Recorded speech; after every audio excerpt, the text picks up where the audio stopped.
The next topic covers a different kind of footprinting. That's WHOIS footprinting and DNS footprinting. Now, those two types of footprinting can give you information about an organization's network.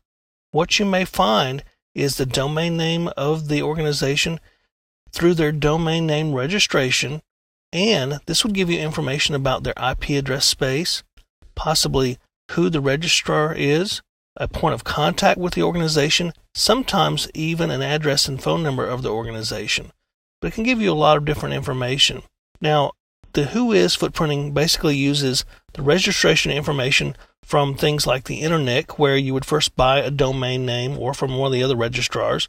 You would buy the domain name, you would register it for a given amount of time, pay your money, and then it's out there. Now, a lot of this information has typically been public and easily accessible, although recently we're starting to see ways that information can be kept private through the registrar themselves. DNS footprinting, on the other hand, is used to determine some similar information about the organization, like the name servers and other infrastructure type of information.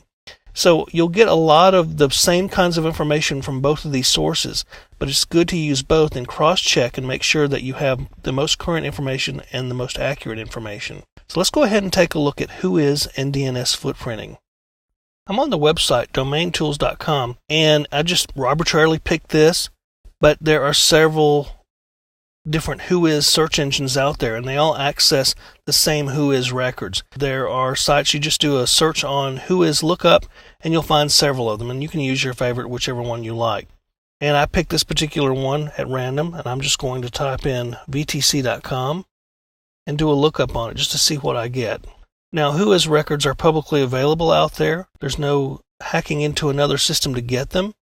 So let's see what information we can find on the virtual training company. We have our registrant, Keith Provost, and the address and so forth actually belongs to Network Solutions. That's their registrar who they bought the domain name from. And we see some information here that's interesting. We get the technical contacts, but they are at Network Solutions, at the registrant.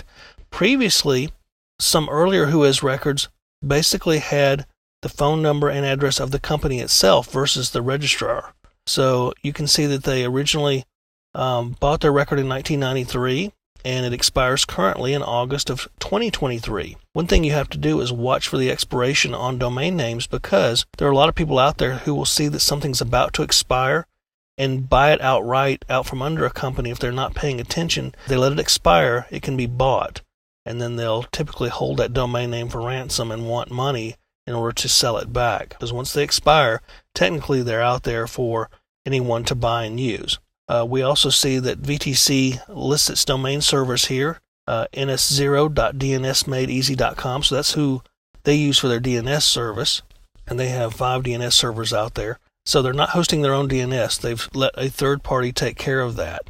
So that actually would make it more difficult to hack an organization, as if you outsource some of your infrastructure and services to an organization that does that and is really good at doing it. In this case, they've outsourced their DNS here, so that DNS is not part of their infrastructure. We can tell that immediately. So we've gotten a little bit of information here. We've got the name of a point of contact at VTC. We know who their registrar is. We know where their name servers are. So the next thing we might want to do is do a DNS footprint on them. And for that, we could go to a place like dnsstuff.com, which is a very popular DNS search tool. So you might want to put in their name here, vtc.com again.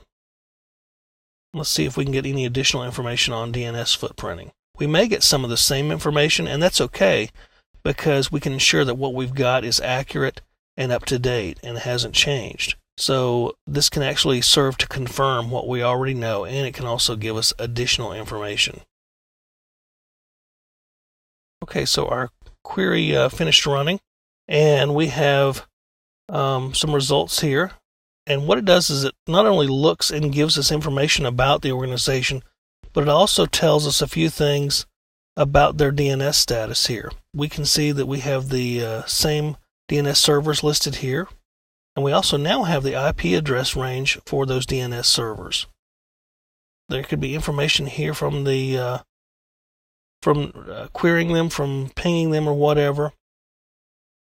We scroll down, we can see it gives you a lot of information about different requirements for DNS that are good practices or best practices. Typically not necessarily security issues, but there may be some issues that a query will find that may affect performance here.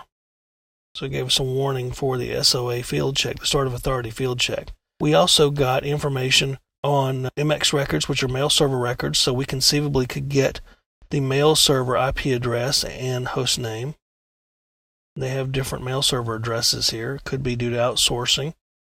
And one good thing, it says it's a fail, but it's a good thing, is connections to the mail server have failed. That means that you can't get to a mail server and do damage to it. So there were no connections allowed to that mail server, and that's good. So a lot of different information here that we can see.